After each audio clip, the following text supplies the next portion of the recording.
আজকে এমন একটি গুরুত্বপূর্ণ দোয়া আমি আপনাদেরকে শিক্ষা দেব। আবু দাউদ শরীফের 5092 নম্বর হাদিস। এই দোয়াটি যদি সকালে 3 বার এবং সন্ধ্যায় 3 বার পড়তে পারেন, ইনশাআল্লাহ আল্লাহ পাক আপনাকে অঢেল সম্পত্তির মালিক বানিয়ে দেবে। শুধু তাই নয়, মনের সমস্ত আশা আল্লাহ তাআলা পূর্ণ করবেন। এবং যারা কানে কম শোনে, আল্লাহ তাআলা শ্রবণ শক্তি বৃদ্ধি করে দেবে। যারা চোখে কম দেখে, আল্লাহ তাআলা চোখের জ্যোতি বৃদ্ধি করে দেবে। যাদের কোনো কিছু মনে থাকে না, আল্লাহ পাক মাথার ব্রেন বৃদ্ধি করে দেবে। যে সমস্ত ছাত্র ভাই বোনেরা লেখাপড়া করে, খুবই উপকারী একটি দোয়া, পড়লে আল্লাহ তাআলা মাথার ব্রেন বৃদ্ধি করে দেবে। এবং মৃত্যুর পরে আল্লাহ পাক কবরের আযাব থেকে পরিত্রাণ দেবে। সুবহানাল্লাহ বলেন। অনেক পাওয়ারফুল একটি দোয়া। এক বেদুইন লোক আল্লাহ নবীর কাছে আসলেন, এসে বলে, ইয়া রাসূলুল্লাহ, দুনিয়া আমার থেকে পশ্চাৎবরণ করেছে।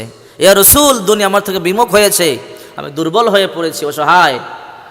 ইয়া রাসূলুল্লাহ, আমার টাকা নাই, পয়সা নেই, আমি গরিব হয়ে পড়েছি, আমি অসুস্থ, টেনশনে আছি, আমাকে কিছু আমল শিক্ষা দেন যেন আমি অর্থওয়ালা হয়ে যেতে পারি, ইয়া রাসূল, এবং আমি যেন সুস্থ হতে পারি। তখন আল্লাহ নবী এই আমলটি শিক্ষা দিলেন, তুমি সকালে 3 বার এবং বিকালে 3 বার এই দোয়াগুলো পড়ো। আল্লাহুম্মা আফিনি ফি বাদানি, আল্লাহুম্মা আফিনি ফি সামঈ, আল্লাহুম্মা আফিনি ফি বসরি, লা ইলাহা ইল্লা আনতা, আল্লাহুম্মা ইন্নী আউযু বিকা মিনাল কুফরি ওয়াল ফাকরি, আল্লাহুম্মা ইন্নী আউযু বিকা মিনাল কবরি, লা ইলাহা ইল্লা আনতা। এই দোয়াটি পড়বেন। আমি আবারও বলছি আপনাদের সুবিধার্থে, আল্লাহুম্মা আফিনি ফি বাদানি, আল্লাহুম্মা আফিনি ফি সামঈ, আল্লাহুম্মা আফিনি ফি বসরি, লা ইলাহা ইল্লা আনতা, আল্লাহুম্মা ইন্নী আউযু বিকা মিনাল কুফরি ওয়াল ফাকরি, আল্লাহুম্মা ইন্নী আউযু বিকা মিনাল কবরি, লা ইলাহা ইল্লা আনতা।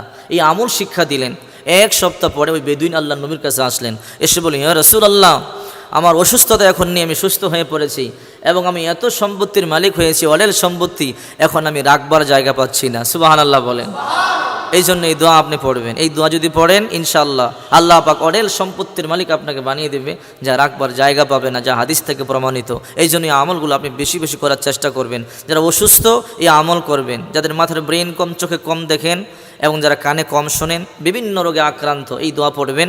ইনশাআল্লাহ আল্লাহ পাক রব্বুল আলামিন অতি দ্রুত আপনাকে মনের নেক মাকসাদগুলো পূর্ণ করে দেবে। আমাদেরকে আমলগুলো করার তৌফিক দান করুক। সবাই বলে আমিন।